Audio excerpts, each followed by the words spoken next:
नमस्कार। BBC news room में आज हमारे मेहमान हैं नितिन गडकरी। बहुत बहुत स्वागत है सर आपका हमारे इस दफ्तर में।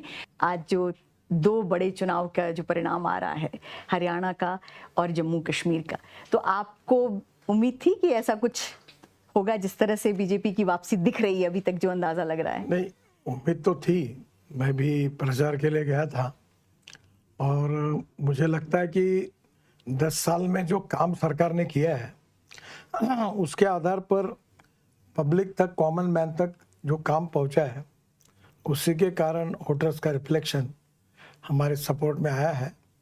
और मुझे इस बात की खुशी है कि निश्चित रूप से काफ़ी रिपोर्ट ऐसे मिलते थे कि बहुत टफ है, कठिन है, पर इन सब बातों पर बात करके बहुत अच्छे रिजल्ट्स हमारे लिए मिले, जो आगे के 2 राज्यों के चुनाव के लिए भी उपयोगी होंगे।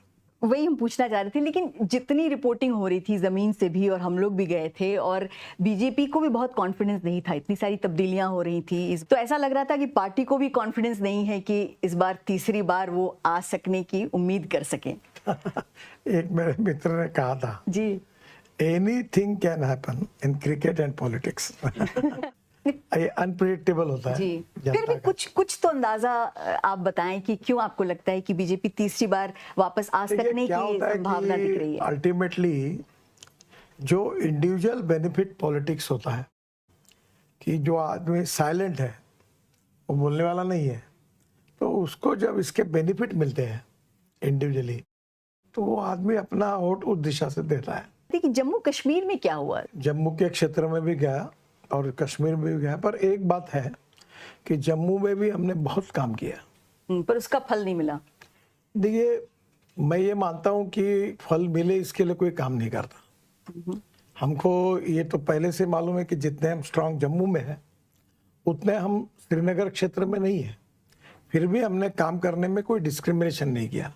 इस चुनाव के परिणाम के बाद क्या जो स्टेटहुड की बात हो रही है कि जम्मू कश्मीर को स्टेटहुड मिलेगा नहीं मिलेगा, आपको क्या लगता है कि उसमें कोई अड़चन आएगी या सेंट्रल सरकार? हमारे सामने प्रायोरिटी जम्मू कश्मीर के विकास की रही, और जम्मू कश्मीर में हाइड्रो प्रोजेक्ट से पावर जनरेट करना, जी, टूरिज्म को बढ़ाना, यही जम्मू कश्मीर की सबसे बड़ी इंपॉर्टेंट इशू है। टूरिज्म में ऐसा सेक्टर है कि जिसमें 49% कैपिटल इन्वेस्टमेंट एम्प्लॉयमेंट क्रिएट करने के लिए खर्चा होती है, और आज जम्मू में हमारे कार्यकाल में टूरिस्ट का परसेंटेज 3 गुना बढ़ा है। तो और भी वजह कि स्टेटहुड मिल जाना चाहिए जब सब कुछ इतना नॉर्मलाइज हो गया है। तो मेरे हिसाब से जम्मू में जो डोमेस्टिक हैप्पी ह्यूमन इंडेक्स है, जो जम्मू और श्रीनगर की समस्या कश्मीर की, ये वहाँ के विकास से है। गरीबी, भुखमरी और बेरोजगारी ये सबसे बड़ी समस्या है, और टूरिज्म बढ़ने के कारण रोजगार निर्माण होगा, और रोजगार निर्माण होने के कारण गरीबी दूर होगी। तो ये बाकी बातें जो पॉलिटिकली अलग लोग खड़े करते हैं, पर वहाँ तो आम जनता मांग रही है ना सर। हम बस ऐसी कोई आम जनता नहीं मांग रही, आम जनता विकास मांग रही है जी। तो कहती है कि मुझे लगता है कि उनको इस बात का भी एहसास हो गया है कि उनका भविष्य और तकदीर कोई बदल सकता है, तो हम लोग बदल सकते हैं। पर उन्होंने फिर आपको वोट नहीं दिया। देखिए, आखिर हमारी शुरुआत से लेकर इसके पहले हम उतने आगे नहीं गए। इस बार मुझे लगता है, अभी तो ये डाटा पूरा मिलने का है, जी जी जी, पिछली तुलना में हमको बहुत अच्छा वोटिंग परसेंटेज मिला है। क्या आपको लगता है कि ये 370 के ऊपर एक तरह से वोटिंग हुई है, रेफरेंडम है ये, जिस तरह से इस बार का रिजल्ट आ रहा है? मुझे लगता नहीं है। नितिन, आप अपना सवाल पूछिए। जी नितिन जी, मेरा सवाल थोड़ा संगठन पर है, थोड़ा राजनीति पर है। जाहिर है पिछले 10 साल से आपकी सरकार है और आप लॉन्गेस्ट सर्विंग यूनियन मिनिस्टर भी रहे हैं, लेकिन 2009 से 13 तक इसी भारतीय जनता पार्टी के आप अध्यक्ष थे। 14 से भारतीय जनता पार्टी एक तरह से फिर से उसने अपने को रीइन्वेंट किया है। आपके जब आप अध्यक्ष थे तो बहुत तारीफ होती है कि आपने संगठन को मजबूत करने के लिए काम किया था, और अध्यक्ष की भूमिका बहुत इंपॉर्टेंट थी, जिसके बिना पर आप अपने विपक्षियों पर फैमिली लेड ऑर्गेनाइजेशन का भी अक्सर आरोप लगाते रहे हैं। अभी पार्टी में एक तरह से अध्यक्ष पद को लेकर स्टेलमेट है। बहुत लंबे समय बाद हुआ है कि पार्टी एक नया अध्यक्ष नहीं अपॉइंट कर पाई है या कर पा रही है। क्या कोई खास वजह है, या आप एक एक करके इलेक्शंस का वेट कर रहे हैं कि उसके नतीजे आए, फिर आप एक सूटेबल कैंडिडेट ढूंढें? पार्टी में कोई स्टेलमेट नहीं है, और अभी इलेक्शन ही चल रहे हैं, और जैसे इलेक्शन खत्म होंगे पार्टी में निश्चित रूप से उसका निर्णय होगा। मुझे नहीं लगता कोई प्रॉब्लम।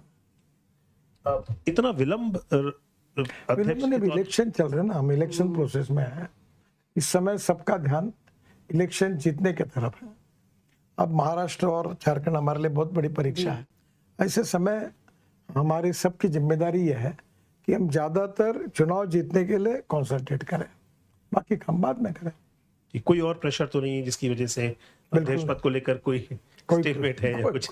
किसका नाम चल रहा है नितिन जी, कौन है रेस आप में ही लोग आगे? बता सकते हैं। हम लोग के तो सारे कयास गलत हो रहे हैं पत्रकारों के। जी बताएं। ऐसी तो चर्चा जी जो होती है पार्टी में ऐसी कभी होती नहीं, और जो अपना मत भी देना होता है वो प्रमुख लोगों को देने की प्रथा है। बाहर तो चर्चा नहीं करते, पर पार्टी में मंथन है, शुरू है, और पार्टी उचित निर्णय करेगी और होगा। नितिन जी, इसी से जुड़ा पिछले कुछ दिनों से संजय जोशी जी का नाम वापस काफ़ी चर्चाओं में आ गया है। आपके समय में पार्टी में बहुत प्रभावी भूमिका में थे, उसके बाद काफ़ी समय से बाहर हैं। क्या पार्टी में उनकी वापसी की चर्चा है, और अब तो अध्यक्ष पद के लिए भी उनके नाम की बात हो रही है? मुझे इसके बारे में अभी तो कुछ जानकारी नहीं, क्योंकि आजकल मैं पार्टी के बजाय अपने डिपार्टमेंट में ज़्यादा रहता हूँ।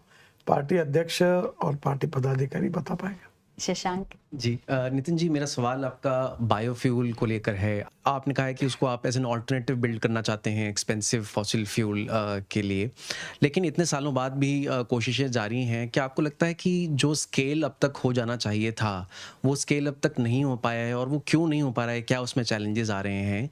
और दूसरा ये कि क्या हमारी एग्जिस्टिंग व्हीकल्स क्या इसके लिए तैयार हैं, क्योंकि ये तो कंपैटिबल सभी व्हीकल्स नहीं होंगे, तो उसमें एक अलग फिर समय और लग सकता है इसमें। तो किस तरह की पॉलिसी या इंटरवेंशन की और ज़रूरत है? देखिए, पहली बात तो ऐसी है कि हमारे देश में 22 लाख करोड़ रुपए का इंपोर्ट होता है फॉसिल फ्यूल का, और इसके कारण प्रदूषण की समस्या बहुत गंभीर है। और हर साल हमारी पॉपुलेशन और ऑटोमोबाइल ग्रोथ बड़ी तेजी से बढ़ती है, और ये इसी प्रकार से बढ़ेगी तो ये जो इंपोर्ट है ये 35 लाख करोड़ का होगा। और देश के इकोनॉमी से, आर्थिक दृष्टि से इतना पैसा बाहर इंपोर्ट में जाना ये अच्छा नहीं है। दूसरी इंपॉर्टेंट चीज़ है कि फॉसिल फ्यूल इंपोर्ट करके जो हम लोग प्रदूषण होगा, उससे दिल्ली में आप देख रहे हो कि किस प्रकार प्रदूषण से हमारे स्वास्थ्य के ऊपर उसका परिणाम हुआ है। तो हमारी नीति ये है कि import substitute, cost effective, pollution free और इंडिजिनस। अभी ब्रोकन राइस से इथेनॉल बन रहा है। मैं जो गाड़ी में आया हूँ अभी आपके ऑफिस में, हाइड्रोजन पे तो नहीं है? नहीं, वो हाइड्रोजन पे गाड़ी है। ये 100% बायो इथेनॉल पे चलने वाली है। ये ब्रोकन राइस से इथेनॉल बनता है, कॉर्न से बनता है, बाद में उसके बाद जो है मोलाइसिस से बनता है, बी मोलाइसिस से, मतलब सी मोलाइसिस से बनता है। पहली बात तो बायो फ्यूल कॉस्ट इफेक्टिव है। अल्टरनेटिव फ्यूल उससे भी सस्ता है। अगर आपके पास अगर पेट्रोल की, डीजल की गाड़ी है तो आपका खर्चा 25 से 30 हज़ार रुपये है, तो इलेक्ट्रिक में 3,000 रुपये का है। मैं 2004 से बात कर रहा था, ये मुझे हर इसमें इलेक्ट्रिक की गाड़ी रास्ते में बंद होगी तो आप धक्का मारोगे क्या? नहीं, लेकिन अभी जो आपने भी देखा होगा कि जो ओला का जो ई स्कूटर है सर, उस पर काफ़ी हंगामा हुआ है कि बहुत दिक्कतें हो रही हैं, सर्विस नहीं मिल रहा है, बैटरी का कोई ठिकाना नहीं है। वो हम लोग तो बाहर खड़े होकर देख रहे हैं, ऐसा क्या हो रहा है? जब जो बात आप कह रहे हैं उससे लगता है यार ये तो बहुत ही ऑब्वियस चॉइस है, यही होना चाहिए। लेकिन अगर हमको आज एक गाड़ी खरीदनी है, मेरे पास इतना ही पैसा है, तो हम इलेक्ट्रिक कार शायद नहीं खरीदेंगे। पता नहीं आप लोगों में से कितने लोग जाएंगे इलेक्ट्रिक कार खरीदने। तो ये माइंडसेट क्यों नहीं चेंज हो पा रहा है? पहली बात तो अब नाराज मत होना, पर आप लोगों की दृष्टि बड़ी विशाल है। आपको बुरा क्या हुआ वो पहले दिखता है, अच्छा क्या हुआ ये नहीं, अच्छा तो ये तो बहुत बहुत अच्छी आपकी बात को एक्सेप्ट करता हूँ। देखिए, ओला का एक प्रॉब्लम आया, बाद में हमने बैटरी के स्टैंडर्ड्स भी बदल दिए। अभी कुछ तकरार आई है, टेक्निकल रीजन अभी तक मिला नहीं है। तो कुछ जगह पर ये स्टार्टिंग में थोड़े बहुत प्रॉब्लम होते हैं, और उसके ऊपर हम लोग रेक्टिफाई भी करते हैं, उसका रिसर्च भी करते हैं। और हमारे मिनिस्ट्री की ओर से जब पिछले बार जब स्कूटर में बैटरी को आग लग गई थी, तो हमने बड़े प्रमाण पर उसके स्टैंडर्ड्स तय किए। इसका भी टेक्निकल रीज़न अभी तक मिला नहीं है। अभी हम उसका स्टडी करेंगे और जो कमियां होगी उसको सुधारेंगे। अल्टीमेटली कंज्यूमर को बेस्ट क्वालिटी का प्रोडक्ट मिलना चाहिए। तो एक स्क्रैपिंग पॉलिसी आप लेकर आए थे कि जो पुरानी गाड़ियां हैं, जो 15 साल पुरानी गाड़ियां, अनफिट गाड़ियां हैं, उनको आप रोड से हटाएंगे, उनको स्क्रैप करेंगे और उनको फिर ऑब्वियसली नई गाड़ियां उसकी जगह आ जाएंगी। लेकिन अभी भी ये अनफिट गाड़ियां सड़कों पर चल रही हैं, 15 साल पुरानी चल रही हैं, जबकि आपके पास, आपके डिपार्टमेंट के पास सब आरसी है, एड्रेस ऐसे लोगों के कि आप उठा के स्क्रैप कर सकते हैं। कई लोगों की गाड़ियां आप देखेंगे पार्किंग की जगह घेरे हुई है, वो वहाँ खड़ी हैं, उनमें पौधे उगाए हैं, वो ऐसे ही उनकी हालत हो गई है। लेकिन अभी भी क्या आप ये कह सकते हैं गारंटी से कि वो जो पॉलिसी आप लाए हो इम्प्लीमेंट हो गई है पूरी तरह? देखिए, पहली बात तो ऐसी है कि भारत सरकार ने एक निर्णय किया है कि राज्य सरकार, कोई भी डिपार्टमेंट जब गाड़ी स्क्रैप करेगा राज्य सरकार, तो उनको नई गाड़ी लेने के लिए हम पैसा देंगे। तो बड़े प्रमाण पर सरकारी गाड़ी है स्क्रैप हुई। एक तो टेस्टिंग सेंटर्स हमारे यहाँ अभी कम है, अब आप बड़े प्रमाण पर वो बढ़ा रहे हैं, और स्क्रैपिंग सेंटर में सरकार को भी स्क्रैप करना है। तो ये प्रोसेस में ये शुरुआत का टाइम है, अभी स्क्रैपिंग शुरू हुआ। जैसे टाटा ने 6-7 प्रोजेक्ट स्क्रैपिंग के डाले, सुजुकी ने डाले, सब ऑटोमोबाइल इंडस्ट्री को भी हमने कहा है, और ये जरूरत भी है कि जैसे आप जब टेंडर निकालते हैं, मान लीजिए 100 करोड़ का एक टेंडर निकाला आपने, बहुत सारी कंपनीज बिड करती हैं वो टेंडर लेने के लिए, और ये हमने देखा है कि कई बार कंपनीज -40, -30% पे बिड करती हैं। यानी कि अगर आप 100 करोड़ का प्रोजेक्ट है, वो कह रही है मैं 60 करोड़ में बना के दूंगा, और वो पास भी हो जाता है। ये कैसे होता है? क्योंकि क्या वो अपने घर से पैसा लगाती है एजेंसी, और क्या आपके पास कोई चेक एंड बैलेंसेस हैं ये देखने के लिए कि ये कोई करप्शन तो नहीं हो रहा है, कि माइनस में करने के लिए तैयारी? देखिए, पहली बात तो ऐसी है कि हम ट्रांसपेरेंट है, टाइम बाउंड है, रिजल्ट ओरिएंटेड है, और करप्शन फ्री है। मैं अभी तक 50 लाख करोड़ का टेंडर अवार्ड कर चुका हूँ, मुझे डर नहीं किसी से, कोई कॉन्ट्रैक्टर को मेरे पास आना नहीं पड़ा। ये ऐसा हुआ कि इसमें थोड़ी मेरी गलती भी है। पहली बात क्या, देश में 20-25 कंपनियां काम करती थी, और वही कोई भी काम करने के पहले there are 2 type of qualifications, technical qualification and financial qualification. तो मेरे मन में आया कि कुछ ही लोग क्यों करें, मैंने अच्छे भाव से मैंने उसको डाइल्यूट बनाया, तो पेंडुलम इधर लेके गया। तो लिबरल करने के बाद क्या हो गया कि 30 के कॉन्ट्रैक्टर 400 कॉन्ट्रैक्टर हो गए, तो कंपटीशन बढ़ी। फिर मैंने एक को पूछा तुम इतना सस्ता क्यों कोट कर रहे हो? बोले मैं बैंक से मशीन ले चुका हूँ, बैच भरना है, कम से कम मेरा इंस्टॉलमेंट तो निकल जाएगा। बोले तो कंपटीशन से कारण लोग भरने लगे। फिर मुझे ध्यान में आया क्वालिटी की बात, अभी तो हम रगड़ना शुरू कर दिया। मैं अधिकारी और कॉन्ट्रैक्टर को सस्पेंड करना, कॉन्ट्रैक्टर को ब्लैक लिस्टेड करना, बड़े बड़े लोगों को कार्रवाई कर रहा हूँ, छोड़ता नहीं किसी को। अब प्रॉब्लम यह है कि टेक्निकल और फाइनेंशियल क्वालिफिकेशन ये बहुत इम्पोर्टेंट है, ये मैंने लिबरल किए थे। अब मुझे ध्यान में आया कि ज़रा ज़्यादा किया, गलती हुई है। वो इधर जो पेंडुलम गया था, अब बीच में ला रहे, वो पॉलिसी आई तो थोड़ा टेक्निकली क्वालिफिकेशन तो अच्छे होंगे। सेकेंड थिंग, रोड के क्वालिटी के ऊपर हमने जमकर अभी कार्रवाई भी की है, और उसके ऊपर कोई होगा तो अधिकारियों पर भी कार्रवाई कर रहे हैं। दूसरी बात इम्पोर्टेंट यह है कि किसने कितने रुपए में टेंडर भरना और कंपटीशन होना, तो ये तो हमारे हाथ में नहीं है। और मैं इतना ही कह सकता हूँ अभी कि हम लोग एक बार टेंडर में गए हिंदुस्तान में, लोएस्ट को ही, मुझे बहुत सलाह मिले विद्वान लोगों की कि लोएस्ट को नहीं देना चाहिए। मैंने बोला इस देश की मानसिकता ऐसी नहीं है, ये फालतू धंधा, मुझे कुछ भी हो मैं लोएस्ट को ही दूंगा, मैं ये कॉम्प्रोमाइज़ नहीं करूँगा। क्योंकि वर्ल्ड में ऐसी पद्धति है कि लोएस्ट को देते समय वो क्वालिटी और बाकी देखते हैं। पर हमने अभी एक तय किया है कि जो 40% बिलो करता है तो उससे बैंक गारंटी एडिशनल लेते हैं कि उसने काम खराब किया तो उसको जब्त करेंगे। एक सवाल, अभी आपने क्वालिटी की बात की, तो आपकी क्वालिटी से जुड़ा ये सवाल है। हाल ही में आपने एक बयान दिया था कि इस आम चुनाव के पहले आपको विपक्षी पार्टियों की तरफ से पीएमशिप का ऑफर आया था। ये नहीं पूछूंगी कि किसने दिया था, लेकिन ये जरूर पूछूंगी कि वो क्वालिटी आपकी कौन सी है जो बीजेपी में भी रहते हुए आपको ये ऑफर मिलते हैं और बाकी नेताओं को नहीं मिलते? ये तो आप जैसे शोध पत्रकारिता में जो अधिकारी पत्रकार है उन्होंने अध्ययन करना चाहिए और अभ्यास करना है। देखो, मैं इतना कोई कैलकुलेटेड व्यक्ति भी नहीं हूँ, वेरी सिंपल पर्सन। और मैं इंजीनियर बनना था तो डिस्क्वालीफाई, मुझे 50% से कम मार्क मिले, 75 इमरजेंसी लग गई। और मैं बहुत सामान्य व्यक्ति हूँ, नहीं, मैं एक बात इतनी करता हूँ, जो आते हैं उनका होने लायक काम है वो करता हूँ। दूसरी बात, मैं प्रोफेशनल राजनीतिज्ञ नहीं हूँ, मेरा धंधा नहीं राजनीति, लेकिन जो पढ़ता वही करता हूँ, जो बोलना है वही बोलता हूँ। मैं चुनाव भी लड़ता हूँ तो भी लोगों को वही कहता हूँ, मैं कोई कॉम्प्रोमाइज़ नहीं करता हमारे प्रिंसिपल के साथ, कन्विक्शन ओरिएंटेड। और मेरा जब जयप्रकाश जी के आह्वान पर आया था तो स्टूडेंट था तब, तो मैं ये मानता हूँ कि politics is the instrument of socio economic reform. और मैं अभी राजनीति लगभग नहीं के बराबर करता, तो मैं अपनी पैशन से मैक्सिमम 80-90% सोशल वर्क करता हूँ। तो कोई प्राइम मिनिस्टर बनना ना मेरी एम्बिशन है, ना मुझे कोई उससे लेना देना है। लेकिन इस ऑफर की वजह से बीजेपी में कुछ प्रॉब्लम तो नहीं होती है कि ये ऑफर आप ही को क्यों आ रहे हैं? कहीं कोई प्रॉब्लम नहीं। देखो, जो आदमी आनंद से खुशी से रहता है उसको प्रॉब्लम नहीं होती, जो सोचता है उसको प्रॉब्लम होता है। तो अब तो आप बता ही दीजिए, जब आपको डर किसी से नहीं लगता, झिझक नहीं होती, तो नाम बता दीजिए। Don't misinterpret. क्या होता है आजकल, एक आदत पड़ी हुई है, माफ करना मुझे, वो क्या करते हैं कि सवाल पूछते हैं, पूरे उत्तर के ऊपर के 5-6 वाक्य निकालते, नीचे के निकाल देते, और एक छोटा सा आदमी अपने सोशल मीडिया पे उल्टी न्यूज डाल देता है, और फिर बड़े बड़े लोग उसका आधार लेके 6-6 कॉलम के न्यूज छापते। तो मैं जो बोलूंगा, मुझे किसी का डर नहीं, तो फिर मुझे मालूम है कि तुमको उल्टा क्या लिखना है। तो देखिए, पहली बात तो ऐसे है कि मैं कन्विक्शन के साथ काम करता हूँ, और मैं ये मानता हूँ कि power politics is not only politics. तो मैं ये मानता हूँ कि पॉलिटिक्स का we need to redefine the definition of politics.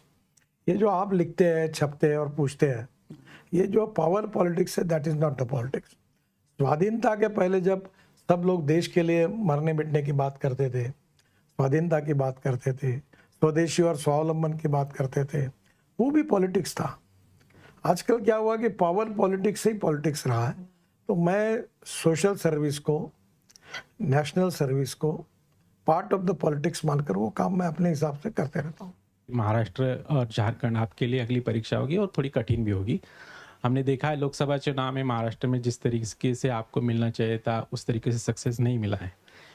क्या क्या गलतियां हुई थी जो आपको लगता है कि सुधारनी जरूरी है, और वो सुधारना हो रही क्या? और दूसरा, लाडली बहन का कोई फायदा होगा ऐसा लगता है आपको?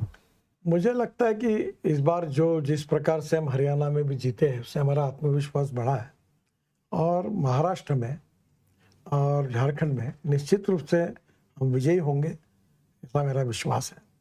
बाकी ऐसा है कि हमारे यहाँ मराठी में एक कहावत है, तुम्ही मराठी आहे म्हणून तुम्हाला सांगतो, विजयाचे बाप अनेक असतात, पराभव अनाथ असतो।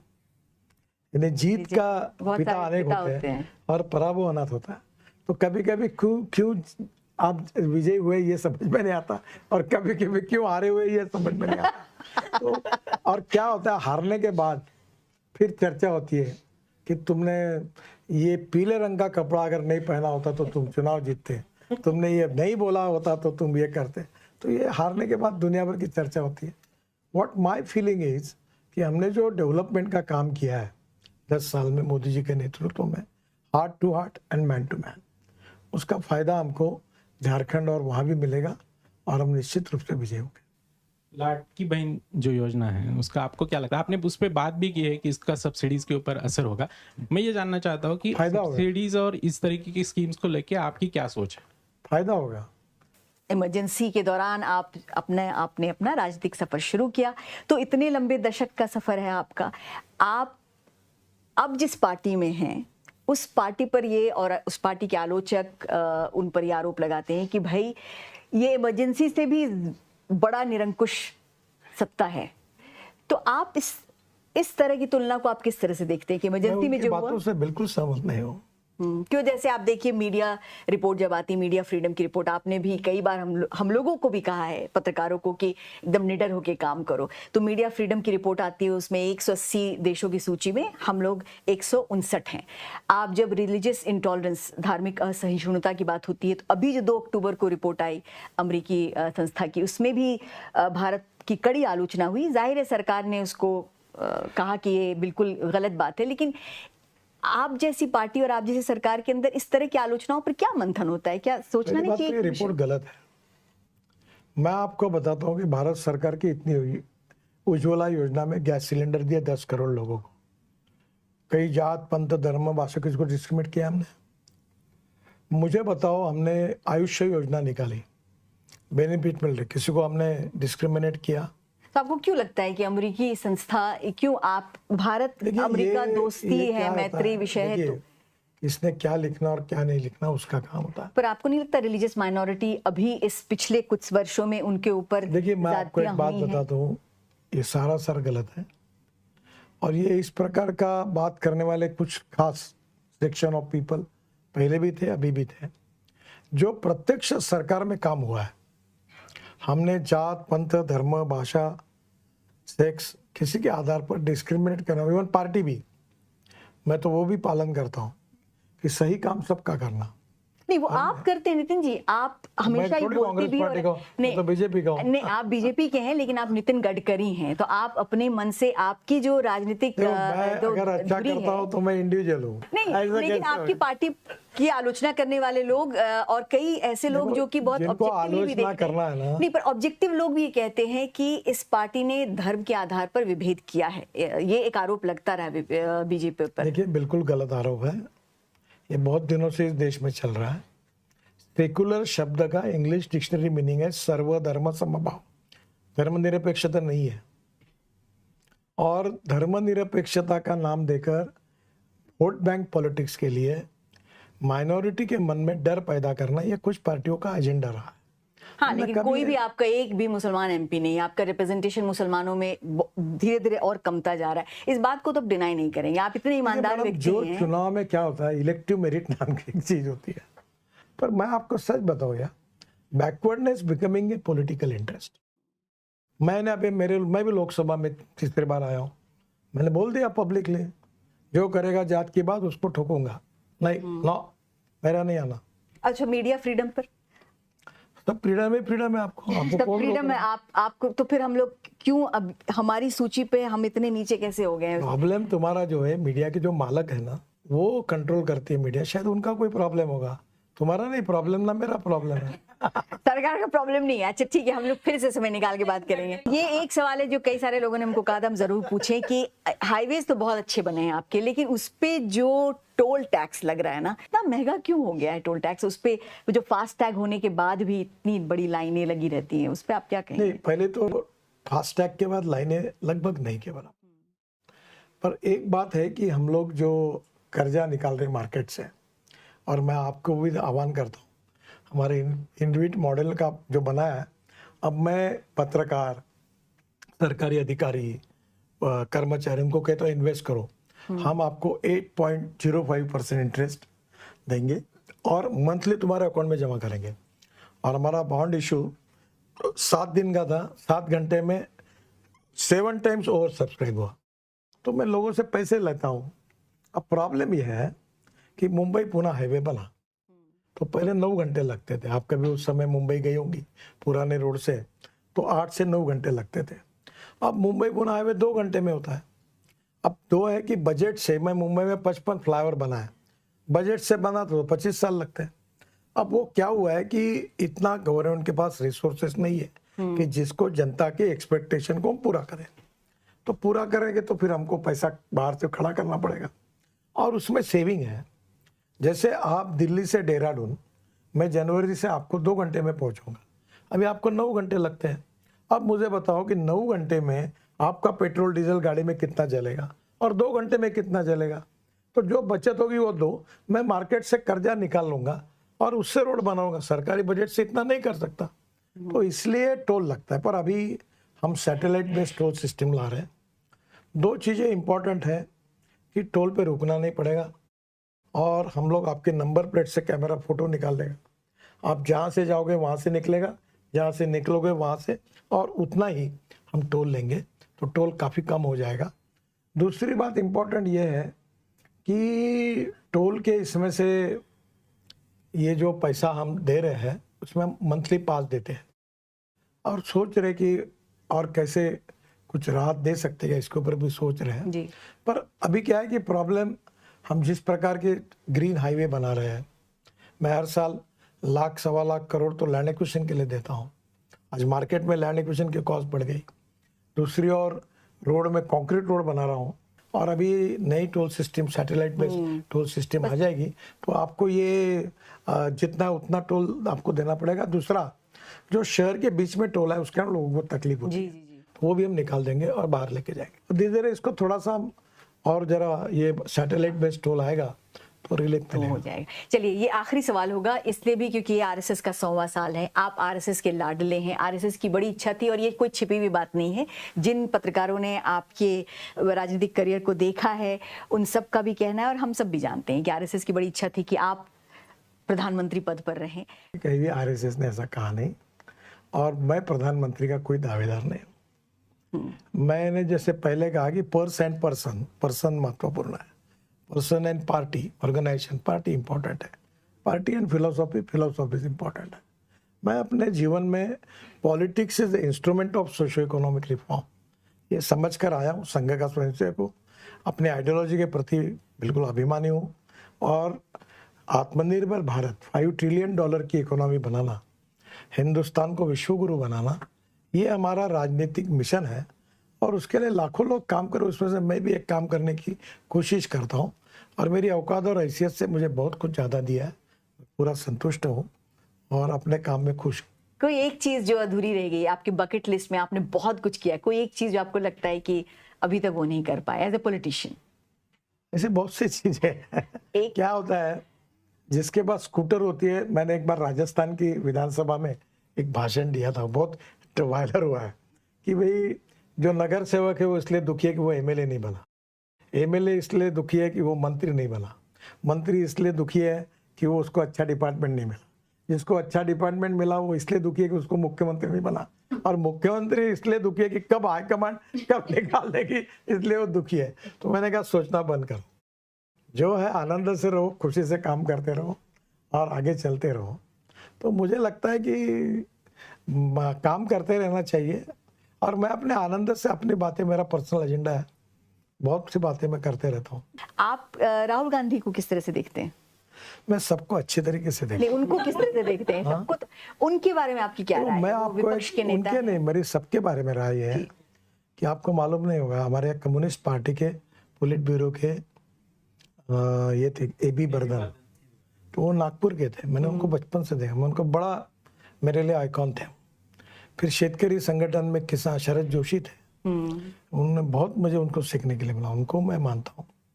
मैं संघ में अभी मैंने एक किताब लिखी है, अभी अंग्रेजी में ही है, वो प्रकाशित नहीं हुई, पर मैं भाऊराव देवरस थे, भला साहब देवरस जी के भाई, जिन्होंने सब UP वगैरह में संघ का काम किया।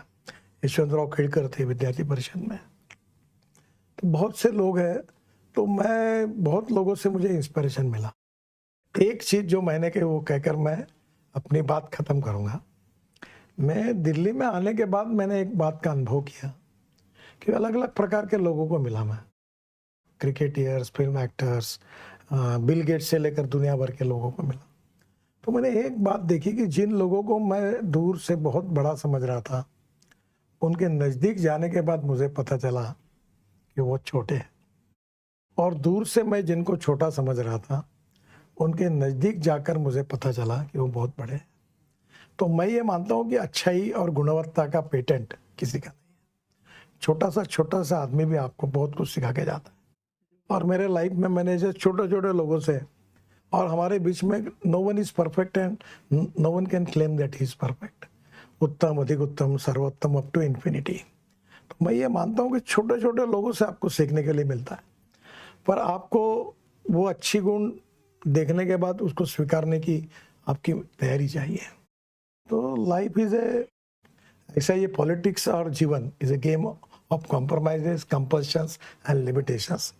खुशी से चलते रहो और काम करते रहो, तो संतुष्ट मानने पर समाधानी होता है व्यक्ति।